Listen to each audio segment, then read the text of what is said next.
Australia వీసాల పేరుతో భారీ మోసం. ఆస్ట్రేలియా పొలాల్లో తాత్కాలిక ఉద్యోగాలంటూ ప్రచారం. 10 ఇంటర్ చదివిన వారి టార్గెట్ 2 లక్షల రూపాయల వరకు వేతనం అంటూ ఎరా. ఉమ్మడి కరీంనగర్, ఏపీ, తెలంగాణలో 4,000 మంది వద్ద 5 కోట్లతో పరారు.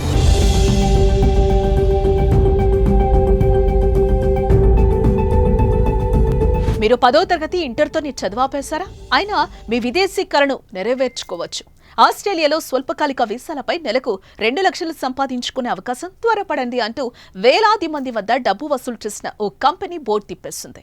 హైదరాబాద్, వైజాగ్ కేంద్రంగా సాగిన ఈ కుంభకోణం కర్ణాటక, తమిళనాడు, మహారాష్ట్ర, మధ్యప్రదేశ్ వరకు విస్తరించి ఆపై బిచానా ఎత్తేసింది.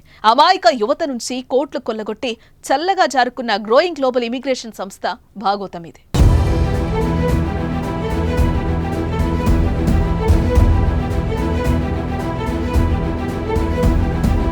2020లో గ్రోయింగ్ గ్లోబల్ ఇమిగ్రేషన్ పేరుతో ఓ సంస్థ హైదరాబాద్ అమీర్పేటలో వెలిసింది. ఇది తిలక్ రాజ్ శర్మ అనే వ్యక్తి పేరుతో రిజిస్టర్ అవ్వగా విజయరామ్ అనే వ్యక్తి తోడుగా ఉన్నట్టుగా తెలుస్తోంది. ఈ ఇద్దరు ఉత్తరప్రదేశ్కు చెందినవారు. 10 ఇంటర్ చదివినా లక్షల్లో వేతనాలు ఉంటాయని, ఆస్ట్రేలియా వీసా ఇట్టే ఇప్పిస్తామని సంస్థ ప్రచారం చేసుకుంది. అమీర్పేట్తో పాటు గ్రేటర్ హైదరాబాద్ లో కరపత్రాలు పంచింది. అమీర్పేట్లో వారి విద్యార్హతలు, పాస్పోర్ట్లు చూసి ఇంటర్వ్యూలు నిర్వహించారు. ఇలాంటిదే మరో శాఖ విశాఖపట్నంలోనే ఏర్పాటు చేసి ఉత్తరాంధ్ర అభ్యర్థులు ఆకర్షించారు. అదే సమయంలో కర్ణాటక, మహారాష్ట్ర, మధ్యప్రదేశ్, తమిళనాడులోనూ తమ కార్యకలాపాలు విస్తరించారు. వీరికి ఆస్ట్రేలియాలోని పలు పండ్ల తోటల్లో 2 లక్షల వేతనంతో ఉద్యోగాలు ఇస్తామన్నారు. తమకు అక్కడికి వెళ్లాక వారి వేతనం నుంచి కొంత కమిషన్ కింద చెల్లించారని సూచించారు.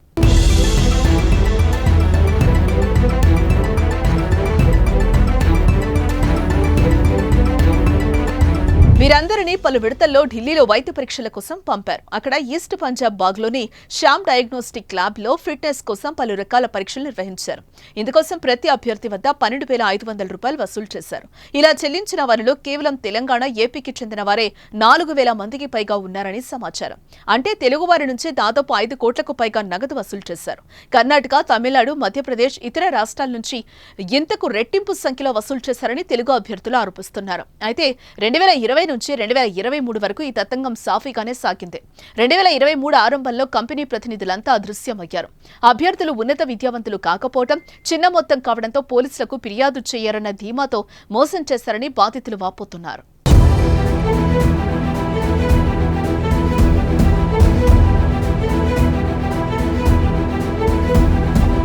అందరిలాగే కరపత్రాలు చూసి పెద్దపల్లి జిల్లాకు చెందిన శశిధర్ అనే యువకుడు అమీర్పేట్లోని వీరి ఆఫీసుకు వెళ్లాడు. చురుగ్గా ఉన్నామని, నీకు శాశ్వత వీసా ఇస్తామని, అదే కంపెనీలో నెలకు 30,000 వేతనంతో ఉద్యోగం ఇచ్చారు. ఉన్నపలంగా కంపెనీ కార్యకలాపాలు నిలిచిపోవడంతో శశి ఢిల్లీలో వారిని నిలదీశాడు. అక్కడ వారు ఎక్కువగా మాట్లాడితే చంపుతామని బెదిరించి పంపించారు. తాను మోసపోయానని, తెలివిగా ఈ స్కామ్ లో ఇరికించారని అర్థం చేసుకుని బాధితుడు ఇంటి ముఖం పట్టాడు. ఇటీవల తన పేరుతో మరో కంపెనీని ప్రారంభించారని తెలుసుకుని అవాక్కయ్యాడు. అతనితో పాటు తమ కంపెనీకి దేశవ్యాప్తంగా దరఖాస్తు చేసుకున్న వేలాది మంది విద్యార్థులు ఆధార్, ఇతర వివరాలు కంపెనీ వద్దనే ఉన్నాయి. వాటితో మరిన్ని కంపెనీలు ఏర్పాటు చేసి తనలాగే ఇరికిస్తారన్న ఆందోళనతో శశిధర్ ఈ విషయాలను బట్టబయలు చేశాడు.